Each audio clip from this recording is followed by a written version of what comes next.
A ver, Milei para mí es una gran cosa, es un gran fenómeno.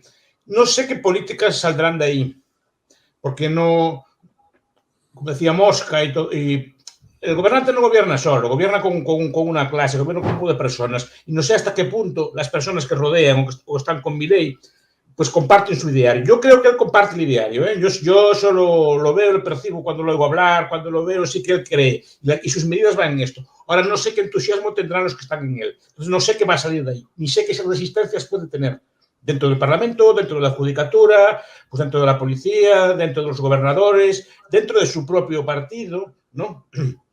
Eso no sé qué saldrá. Ahora, el fenómeno en sí no tiene precio. Después Colin nos ilustrará sobre Trump, pero es el mismo fenómeno, es un fenómeno parecido al de Trump en el mundo hispano.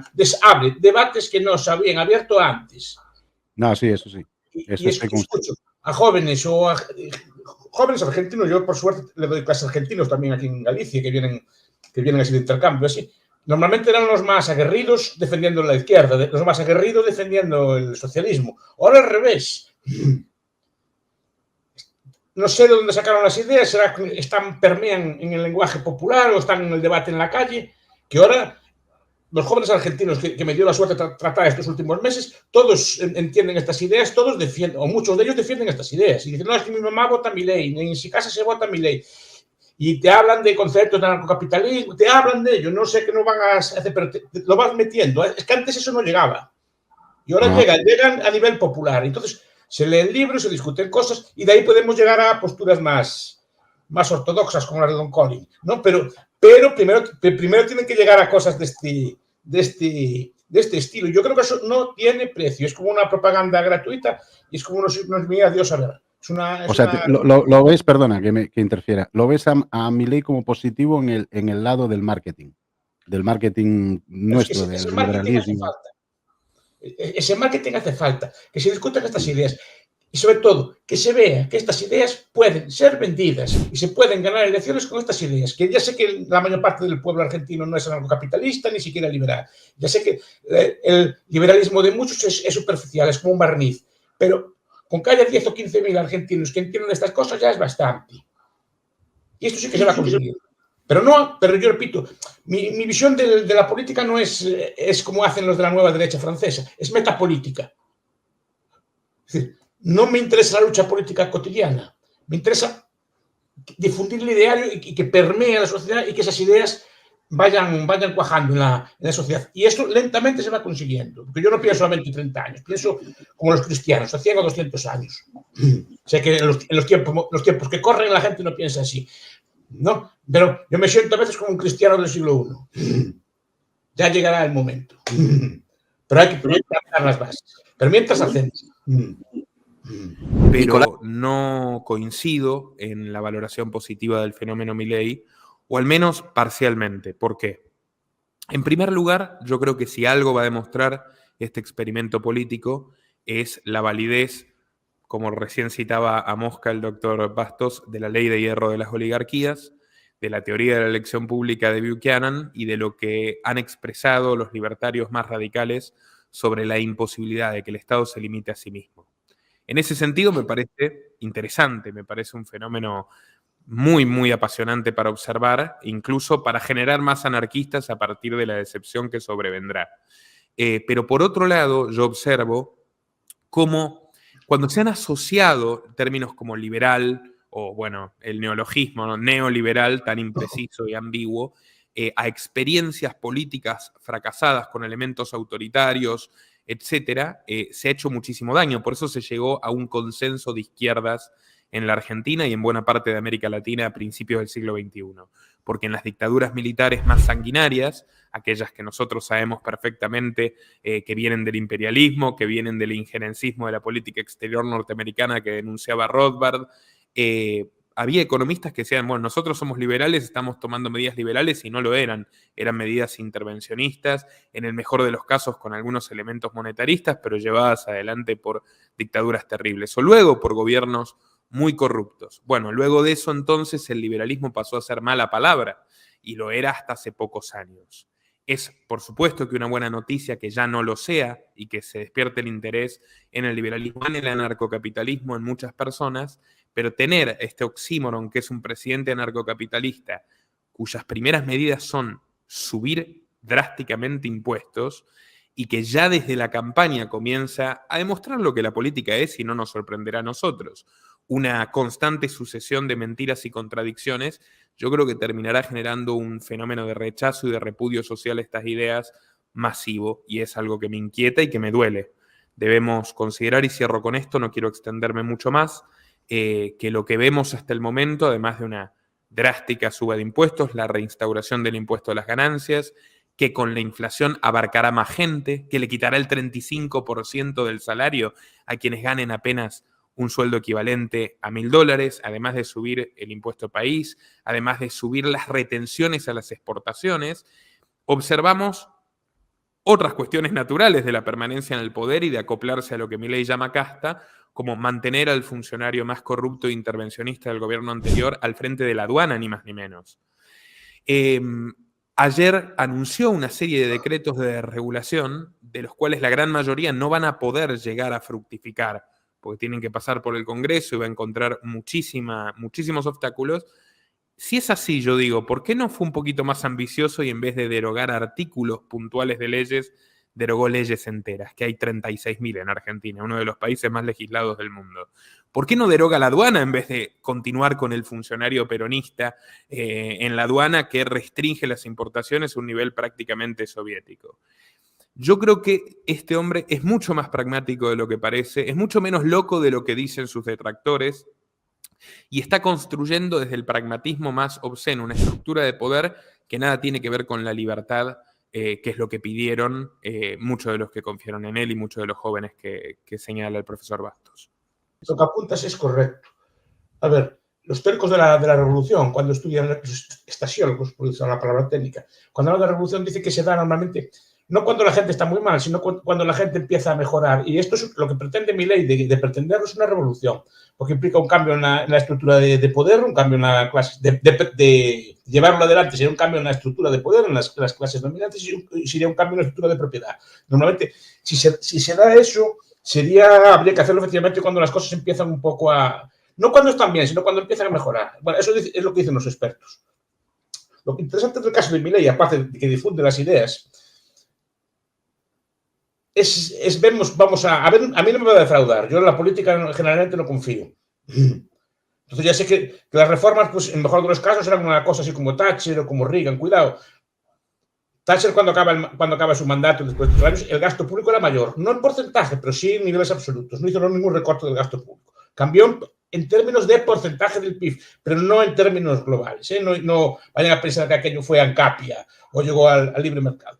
Pero también contribuirá a resolver el viejo debate de si para llegar a una sociedad hipotética en el futuro se pueden usar medios políticos, se pueden usar los medios electorales. Ese es el debate. Mi idea es que el cambio social tiene que venir de un cambio cultural y tiene que ser un cambio cultural lento, sosegado y profundo. No puede ser llegar mañana que la gente que no sabe nada de esto mañana se haga ANCAP y vote por una cosa, porque le gusta al señor. No, porque no va a cambiar nada. En cuanto a lo de fraude, va a volver al peronismo o a cosas incluso peores. Es necesario con calma. Por eso uno de los problemas es que no pensamos a largo plazo. Por eso hablo de cristianos y así. No pensamos, queremos ya mañana que llegue el mundo sin Estado, ¿no? Y así por una varita mágica que hagamos así como un gesto y ya está. No. Pero vamos a ver si uno de los gobernantes, por lo menos el que yo conozco, más ideológicamente anarcocapitalistas o más liberales que se vieron en el mundo en los últimos años, por lo menos de retórica, a ver qué consigue hacer. Ojalá me equivoque también. Ojalá me equivoque. Yo le quiero dejar los famosos 100 días a Milei, tampoco me gusta criticar el primer día. Pero hay una cosa que no me acaba de gustar de todos de estos modelos. La idea de que venga un hombre fuerte y nos salve. Superman. Sí. No, la idea de que dependemos de que Milei sea fuerte o que Milei no ceda o que Milei se enfrente al Parlamento o que Milei tal. No, tiene que ser el pueblo, tiene que ser la sociedad la que se enfrente. El mito del hombre fuerte es lo peor que puede pasar. Porque resulta que Milei es liberal o narcoliberal o lo que sea. Pero si en vez de Milei llega otro del otro palo, tipo Chávez, pasaría lo mismo. No es bueno que un hombre pueda cambiar un país. No es bueno. Aunque sea en la buena dirección. Porque si lo hace para un lado, también se puede hacer para el otro. ¿no? usted Es que hay un punto que me interesa mucho, que no sé, ustedes que dominan mejor los medios que domino yo, que se pueden vender ideas libertarias al pueblo. Es decir, porque Milei precisamente no ganó porque dijera que voy a hacer reformismo moderado, que voy a hacer levantar el cepo pero poquito, o que voy a levantar un poquito las regulaciones. Él vendió un lenguaje de anarcocapitalista puro, contra la casta, pero defendiendo sacrificios, recortes, todo tipo de cosas. Eso es lo que leí yo, que no había plata, etc. Y se puede vender. Eso también es una lección para aprender. Nuestras ideas no tienen por qué ser necesariamente impopulares. Porque yo cuando hablo de estas cosas, que eso no hay quien te lo compre, eso no hay quien te lo quiera, eso no puedes convencer a gente con estas teorías, No, etc. sí, sí, Tienes que ser como más moderado, etc. No, al revés. Si Milei fuera moderado, fuera centrista, así no estaba ahí. Y estas ideas tienen venta. Lo que pasa es que hay que profundizar en ellas y hay que explicarlas, pero por lo menos que haya una minoría de gente que sepa de esto. Ahora, esa minoría puede explicar estas ideas, venderlas bien y hacerlas digerir por la gente. Exacto. Lo que me llama la atención de esto es que para justificar sus medidas va a usar liberales, pero que si la gente llega a esos liberales, se va a dar cuenta que lo que está haciendo Milei no es lo que dicen esos liberales. Además, me temo una cosa, que haga un gobierno reformista o lo que sea así, cuando tenga otras elecciones, vuelva a radicalizar el discurso, pero eso para mí es una cosa positiva. Porque demuestra que hay un cambio de mentalidad, que lo que tiene que venderle a la gente es eso. Porque lo que decían antes ustedes es correcto. Dentro de cada uno de nosotros hay un anarquista. Eso me lo decía también una señora argentina. Me decía, no, es que mi mamá al oír a Milei dice, yo siempre fui libertario y no lo sabía. Es que esta es la clave. Yo estas ideas, yo que soy más viejo que ustedes, estas ideas yo las tenía intuitivamente, pero nunca las había visto explicadas formalmente, nunca las había visto desarrolladas pues, con una argumentación sólida, con una argumentación académica. Entonces, cuando yo llegué a la universidad me decían que todo lo que yo creía era falso, todo lo que creían mis abuelos era falso. ¿Por qué? Porque me faltaba, digamos, el razonamiento, que tampoco es esencial, ¿no? Pero te da cierta seguridad, pues tener un razonamiento económico sólido detrás, un razonamiento político sólido detrás, tener unos argumentos, tener unas escuelas de pensamiento que te explican este tipo de cosas y te las racionalizan, y te da cierta seguridad intelectual que te permite enfrentarte a los otros. Y esta es la virtud que se hace. Es decir, que esas ideas que la gente tiene intuitivamente, ahora se despiertan, y no solo se despiertan, es que se pueden racionalizar. Y la herramienta la está dando el propio Milei. Por eso estoy diciendo, yo entiendo la lógica que seguramente les defraude. Pero yo veo a una persona que estuvo sola mucho tiempo, que no sabe que no sabía que no había nadie con quien hablar antes de llegar al internet y estas cosas así, y de hablar con ustedes y cosas por el estilo. No, es que no había con quien hablar. Exacto. Literalmente. Después se crearon pequeñas comunidades, pero ya nos conocemos personalmente, pero no había con quien hablar. Y que ahora veas a un señor diciendo lo que tú estudiaste así, haciéndolo formal, diciéndolo, propagándolo a todo el mundo, eso no tiene precio. Porque, de acuerdo, mucha gente no va a llegar, pero algunas personas, sobre todo jóvenes, van a llegar. Yo este año tengo 4 ANCAPs en clase, pequeños, de 17 años, o de 18 años que empezaron este año. Nunca había visto tal cosa. Porque ya vienen de estas cosas, y eso no tiene precio. Porque esos chicos, aparte de estudiar la carrera normal, pues van a tener unas lecturas, van a tener una serie de años que pueden tener discusiones, foros, pero con un nivel más elevado, más allá del sentido común, ¿no? Y eso no tiene precio, porque es hacer semilla para el futuro. Por eso digo que esto no tiene precio. Eso sí. es lo que valoro, no todo es negativo en esto. No, a veces somos hipercríticos, sí, somos... Uno de los defectos es que como el otro ya una cosita que se pase un poco, ya lo estamos comiendo, ¿no? Nico le va a quitar el veto de 100 días a Miguel Ángel. No le quito, yo no tengo esperanza tampoco. Además, estos serán a lo mejor los casos como Reagan, una cosa así.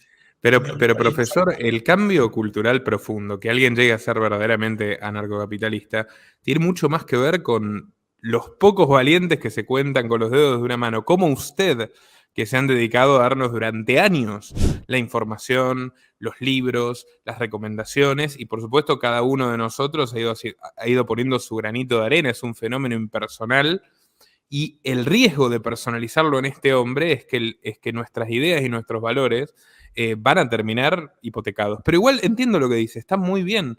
De hecho, yo creo incluso que muchos de los que hoy apoyan con entusiasmo a Milei sin profundizar en sus ideas, si profundizan un poquito, luego van a venir hacia nuestro espectro más radicalizado. Claro. Estoy totalmente, radicalizado. Pero por eso hay que marcar las antinomias, por eso hay que marcar las contradicciones, para poder profundizar en nuestras ideas y que haya, aunque sea algunos, que puedan llegar, digamos, al horizonte más consecuente o consistente. De 100.000, antes era el 1% de 100. Miren la penetración del marxismo. Yo, ya que hablaron de él, tomen el manifiesto comunista, lean los 10 puntos. Y cómo se cumplen hoy. Pero cómo se cumplen hoy hasta por Trump. Sí, claro. Porque es que el Estado, o sea, digo, la democracia es un comunismo suave. Vamos a ver, la democracia en sí misma es un comunismo suave. Profesor, ¿usted cree que tendríamos que ser más gramscianos? Esa es mi tesis. Yo, por supuesto, sin medios políticos. O sea, mi gramscianismo no es tomar las escuelas públicas y obligar a todos los niños a estudiar en CAP, porque yo soy en contra también. Nuestra labor es la que estamos haciendo aquí. Yo no quiero forzar a nadie, simplemente, además que no se puede forzar a nadie, eso yo también aprendí con el tiempo, no se puede forzar a nadie a cadarte tus ideas, porque no, lo mejor de los casos lo que consigues es un acatamiento así, pues, simbólico. Sí, tiene razón usted, después siguen creyendo igual. Tiene que ser un proceso lento, de estudio, de calma, de difundir estas ideas, que discutan, que haya grupos, que haya este tipo de cosas. Eso es lo que veo yo que hay que hacer. Sí, el gramscianismo me parece lo más inteligente que tiene el marxismo. La idea de que no hay que hacer socialismo ni revoluciones, hay que hacer socialistas. Porque si hace socialistas, la gente va a pedir socialismo. Yo no quiero hacer nada.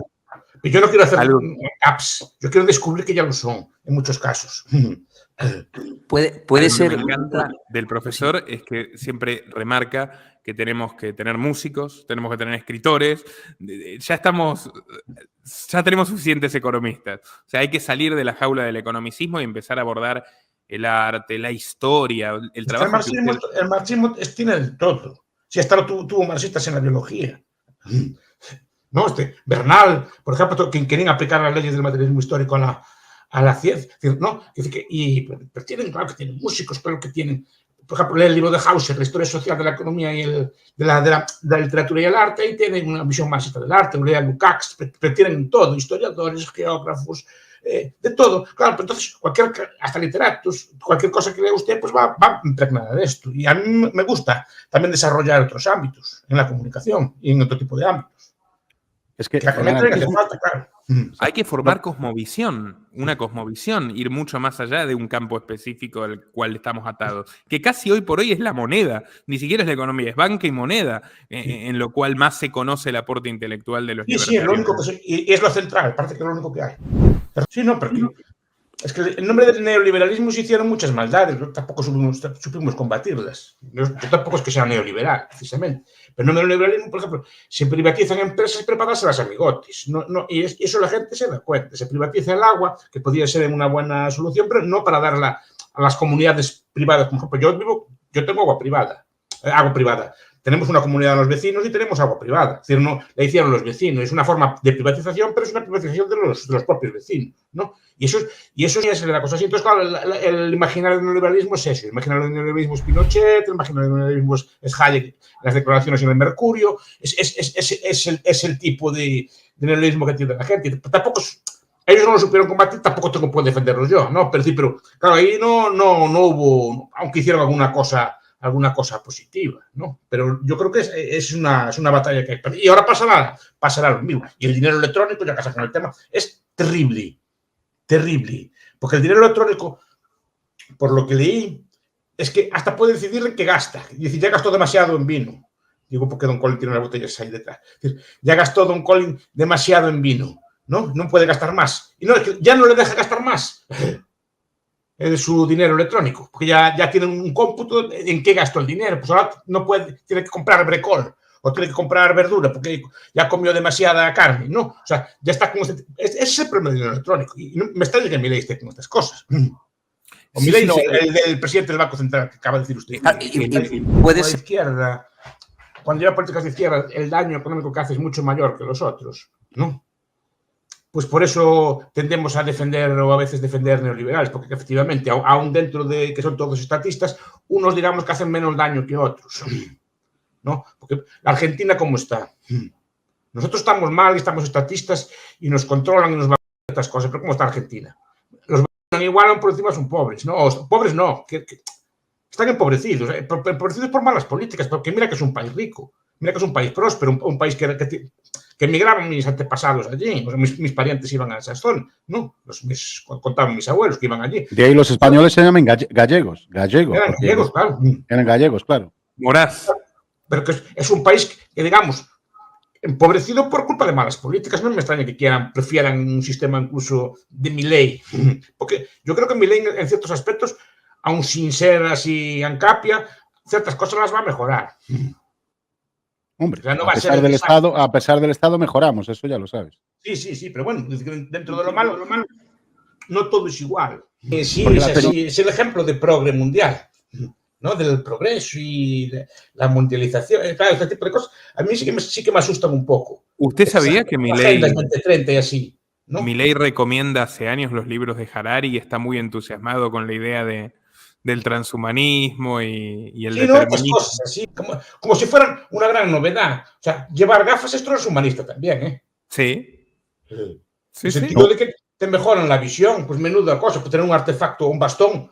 Grandes avances del transhumanismo, o sea, esa herramienta, pues, no, son herramientas que tenemos, pues vale, pues si ahora no, si te ponen un chip, una cosa así, pues tampoco creo que fuera gran cosa, ¿eh?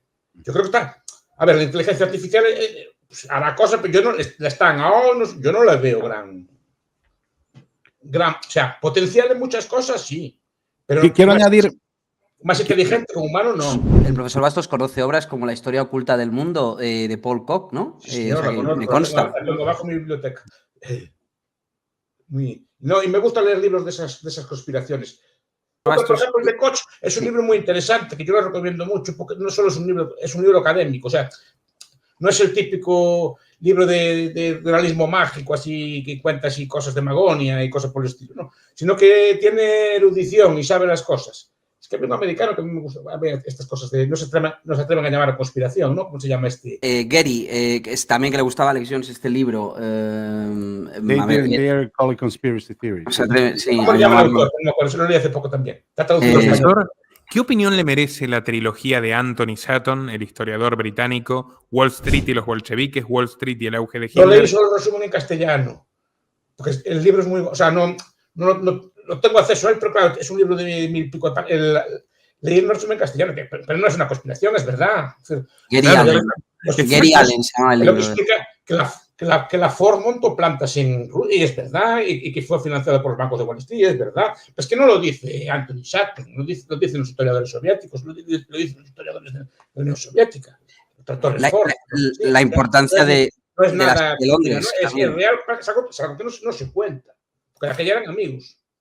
La Cruz Roja, el ejército británico, el ejército americano estaba allí en Siberia para apoyar a los 10.000 bolcheviques. Como la conjura con 10.000 pavos, el otro con 8.000, el Lenin, etcétera. Sí. Alexander Parvus, el banquero bolchevique, el segundo Trotsky, que termina convirtiéndose en un gran asesor de la República de Weimar. Y bueno, también la conjura de mayo del 68, ¿no? Yo la verdad me transformó la forma de ver. Hay un señor que es muy interesante, que es del círculo de Larouche, de un americano que se llama igual Colin lo conoce mejor, que andan esos que conocen. Tú dices Danny Stulin, Larouche. Coleman. No, Larouche tiene una especie de asociado que se llama Engdahl. Sí, en Alemania. Engdahl, ¿qué? No sé si lo pronuncio bien. Bueno, sí, él está fallecido ahora, solo queda la mujer.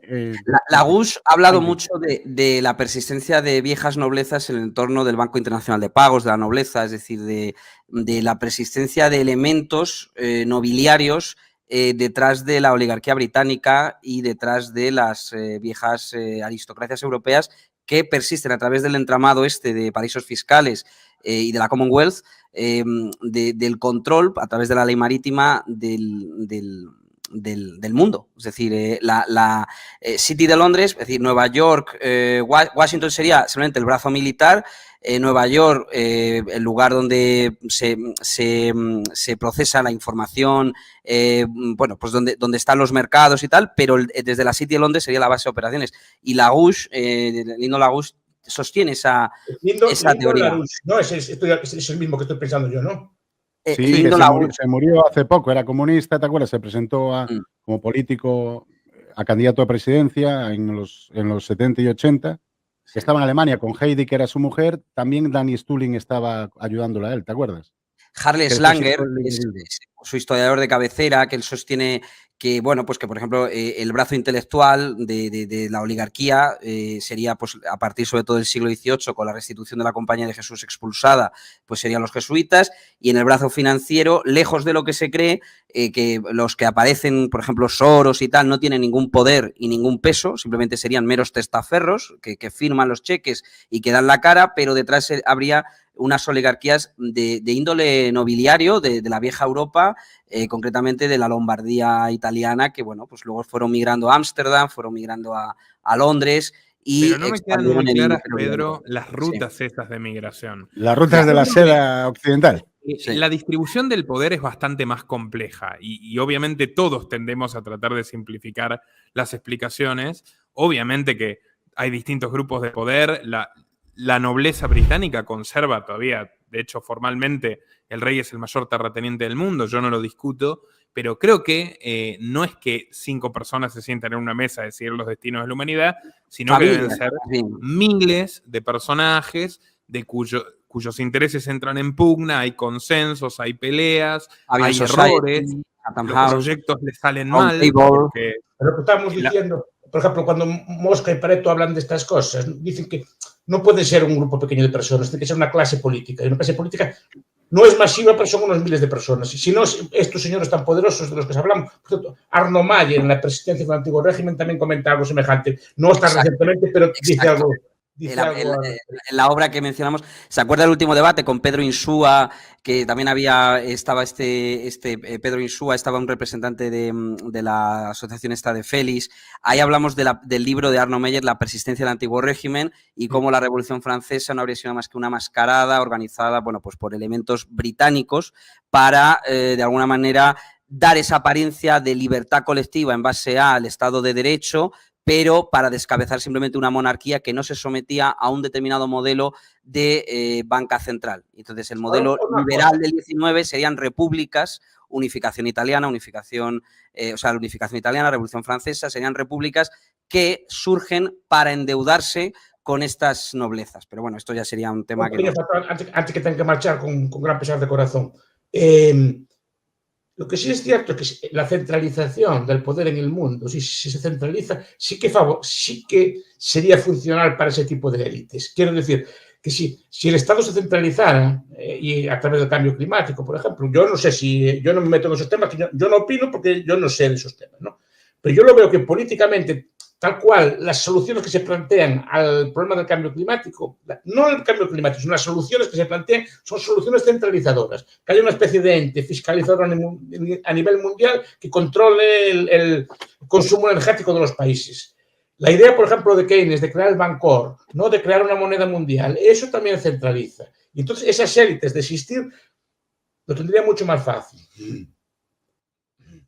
Una última pregunta, profesor Bastos. Ya que he hablado antes de que a veces hay que escoger entre el mal menor y el menor de los males, en este caso Milei o en el contexto americano Trump, en un mundo ideal, en un mundo perfecto, ¿cuál sería, desde su punto de vista a nivel teórico y a nivel práctico, la forma más factible de tener una libertad en el día a día, es decir, en un territorio, emplazado en un territorio concreto?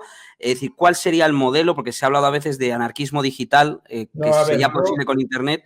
¿Cuál sería? Pues siempre se habla de la libertad como oposición al sistema, no pagar impuestos, desobedecer, pero como sistema, ¿cuál sería la libertad? Ahora, 2 puntos. Yo creo que el mal menor.